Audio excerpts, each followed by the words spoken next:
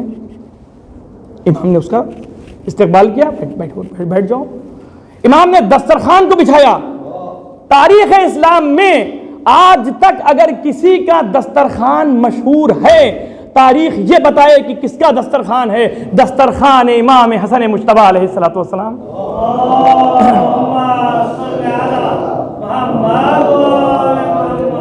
امام نے دسترخوان کو بچھایا. وہ دسترخوان پہ جب کھانا کھا رہا تھا تو کچھ کھا رہا تھا اور کچھ پلاسٹک میں اپنے پاس جو اس کے پاس وسیلہ تھا اس میں رکھ رہا تھا. کھا رہا تھا, رکھ رہا تھا. ایک اگر نوالا کھاتا تھا دوسرا نوالا رکھ لیتا تھا. امام نے غور سے دیکھا, کہا بھائی تو بھوکا ہے, آرام سے کھا. اگر تجھے لینا ہے, گھر لے کے جانا ہے تو میں تجھے دوں گا, گھر لے کے جا. کیا ضرورت ہے کہ اپنے میں سے تو بچا کے ادھر رکھ رہا ہے. یہ جو ہمارا دسترخوان ہے یہ اتنا وسیع ہے, جتنا کھانا چاہو کھا سکتے ہو. تو وہ شخص کہتا ہے کہ مولا میں بھی جب آ رہا تھا تو راستے میں ایک شخص مجھے ملا جس نے آپ کا راستہ بتایا, جس نے آپ کا ایڈریس بتایا ہے مجھے. وہ سوکھی روٹی, جو کی سوکھی روٹی پانی میں ڈبو کے کھا رہا تھا. یہ میں جو لے کے جا رہا ہوں وہ اس کے پاس لے کے جا رہا ہوں. اب کریم اہل بیت کو دیکھیے. امام پوچھتے ہیں اے شخص یہ بتا کہ اس میں کوئی ایسی صفت تھی کہ جو اور کہیں کے اوپر واضح ہو جائے تیرے لیے. تو فرماتا ہے کہ مولا جو خوشبو آپ کے بدن سے منور ہو رہی ہے یہی خوشبو وہاں سے منور ہو رہی تھی. جیسے ہی امام نے سنا, کہا تو نے پہچانا نہیں, وہ میرے بابا علی مرتضیٰ حضرت علی ابن ابی طالب علیہ الصلوۃ والسلام تھے. یہ جو دسترخوان ہے یہ میرا دسترخوان نہیں ہے, یہ انہی کا دسترخوان ہے. صلوات بھیجے بر محمد و آل محمد پر.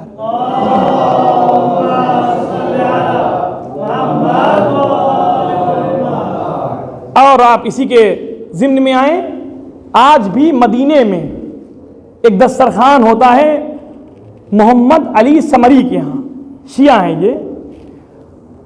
365 کتلا دیوس, ایک برس میں کتلا دیوس ہے, ایک سال میں کتنے دن ہیں,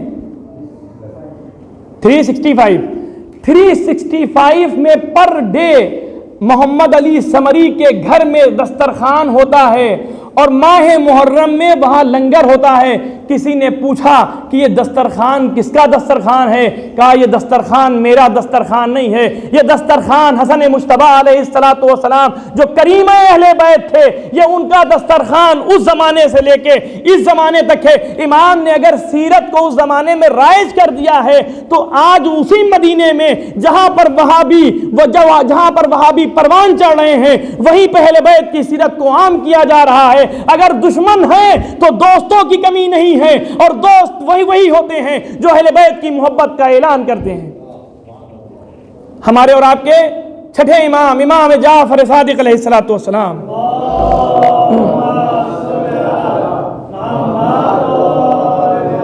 بس آپ کی زحمت کو تمام کر رہا ہوں. امام فرماتے ہیں کہ ہم ائمہ میں, ہم جانشین رسول میں امام حسن مجتبیٰ علیہ الصلوۃ والسلام کریم اہل بیت تھے. کیوں کریم اہل بیت تھے؟ اس لیے کہ وہ ہمیشہ بھوکوں کو کھانا کھلایا کرتے تھے. شام سے ایک شخص بھیجا معاویہ بن ابو سفیان نے کہ جاؤ اور مدینے میں گالیاں بکو علی کو, علی پہ سب و شتم تم کرو, جاؤ تم کو میں اتنا پیسہ دوں گا. یہ کہتا تھا وہ خبیث.